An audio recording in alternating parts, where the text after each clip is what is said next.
Hi friends!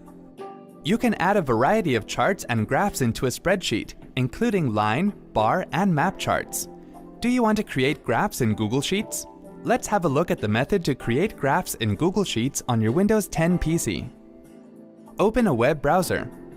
Type sheets.google.com in the address bar and then press the Enter key. Now sign in to your Google account.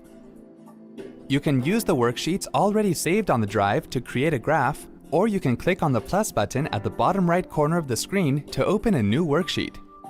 Here you can create a database and create a graph according to it. For demo purpose, here we are creating a database and then creating a graph according to it.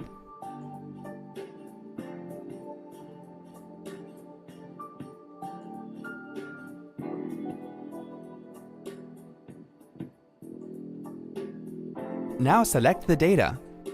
You can click on the Insert Chart icon in the toolbar, or just click on the Insert menu and then click on Chart. In the Recommendations tab, you can choose the graph style of your choice. Now click on the Customization tab. In the title box, you can give the title of the graph. Scroll down the screen and then choose the required axis. Now give a name to the selected axis. Scroll the screen down, and from here you can select the series of your choice. Now select the appropriate options to edit the selected series. Once done, click on Insert. It will create a graph on the worksheet.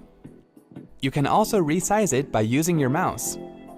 You can move the graph to any place in the worksheet. If you want to edit the graph more, then click on the down arrow icon at the top right corner of the graph and then click on Advanced Edit.